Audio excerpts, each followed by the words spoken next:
Hello guys, मैं हूं Govind Dutta. The brilliant coaching centre में आप सभी का स्वागत है। तो गाइस, आज हम लोग पढ़ेंगे कोशिकांग यानी कोशिका के अंग के बारे में। ये जो वीडियो है ये पार्ट 2 का वीडियो है। पार्ट 1 हम लोग पढ़ लिए हैं। पार्ट 1 में क्या पढ़े थे ना, पार्ट 1 में जितने भी कोशिका के अंग है सबके बारे में शॉर्ट ट्रिक से समझ गए थे कि किसका क्या काम है और कौन किस चीज से बना हुआ होता है, ठीक है।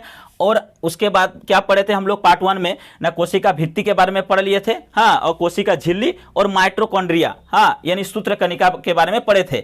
और आज हम लोग पढ़ेंगे गोल्जी बॉडी के बारे में, वेहिकल्स के बारे में और सेंट्रोसोम के बारे में, ठीक है। तो आइए इसको पढ़ने के पहले एक बार फिर कोशिकांग यानी कोशिका के अंग के बारे में समझ लेते हैं, ठीक है। जैसे सेल 1 यानी कोशिका भित्ति, ये क्या करता है ना, कोशिका को अतिरिक्त सुरक्षा प्रदान करता है, ठीक है। उसके बाद कोशिका झिल्ली क्या है ना, कोशिका झिल्ली ये प्रोटीन की बनी होती है, ठीक। अब आगे देखिए माइटोकॉन्ड्रिया सूत्रकणिका क्या करता है ना, कोशिका श्वसन का काम करता है। आगे है गोल्जी बॉडी, हाँ, गोल्जी बॉडी का क्या काम है ना, हमारे शरीर को जरूरत के हिसाब से ऊर्जा प्रदान करता है, यानी ऊर्जा परिवहन का काम करता है। उसके बाद है रसधानियां मतलब ये जल का एक संचित भंडार है, ठीक है, जो हमारे शरीर के प्रत्येक कोशिका में पाया जाता है, ठीक। उसके बाद क्या है सेंट्रोसोम का काम क्या है, ये इसका हिंदी होता है तारककाय, ठीक है। इसका काम है कोशिका विभाजन का, ठीक।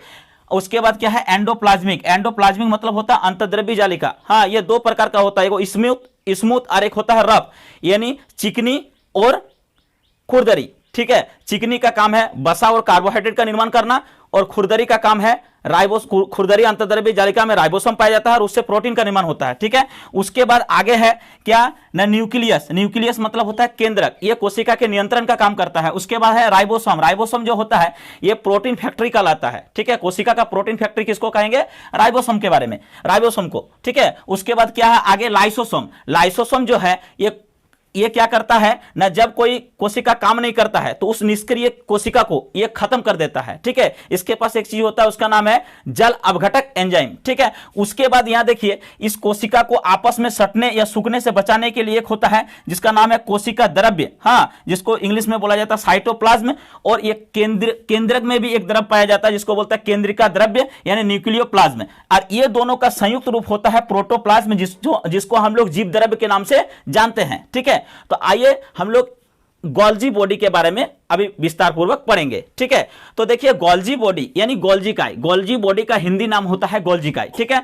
तो गोल्जिकाय का खोज किसने किया था, कैमिलो गोल्जी ने किया था। किसने किया था, कैमिलो गोल्जी ने। गोल्जी काय का खोज किया था यानी गोल्जी बॉडी का खोज किया था कैमिलो गोल्जी ने, ठीक है। अब गोल्जी काय इसका काम क्या है ना, गोल्जी काय शरीर में पदार्थों का परिवहन करता है, ठीक।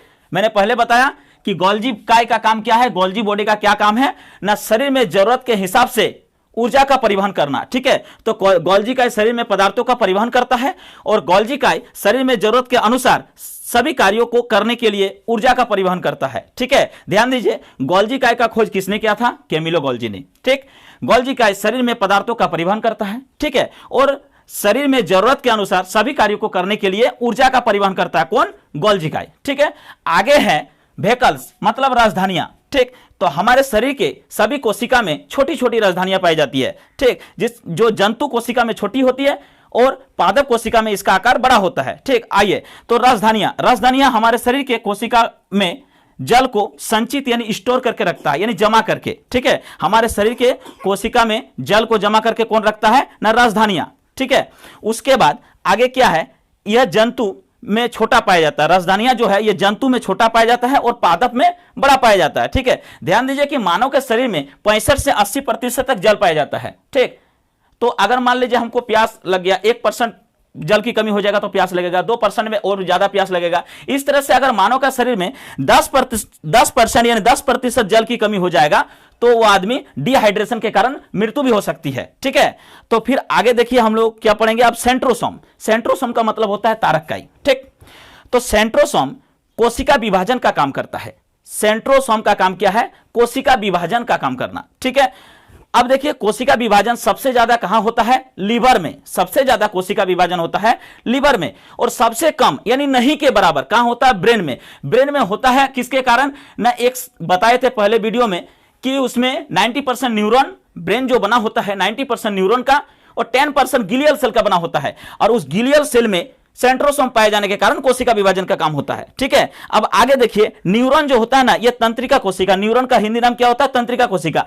ये सिर्फ जंतु कोशिका में पाई जाती है। ठीक, ये किसमें पाई जाती है? जंतु कोशिका में। तो पादप कोशिका में कोशिका विभाजन किसके द्वारा होगा? ना सेल प्लेट के द्वारा होगा। किसके द्वारा होगा? सेल प्लेट के द्वारा। ठीक है, अब आगे देखेंगे कि सेंट्रोसोम का खोज किसने किया था। तो सेंट्रोसोम का खोज किया था बोवेरी ने किया था। किसने किया था? बोवेरी।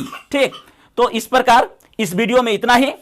नेक्स्ट मेरा पार्ट 3 का वीडियो जब बनेगा उसमें हम लोग पढ़ेंगे एंडोप्लाज्मिक रेटिकुलम के बारे में, न्यूक्लियस के बारे में और राइबोसोम के बारे में। ठीक है, और नेक्स्ट फिर वीडियो में हम लोग पढ़ेंगे लाइसोसोम, साइटोप्लाज्म, न्यूक्लियोप्लाज्म और प्रोटोप्लाज्म।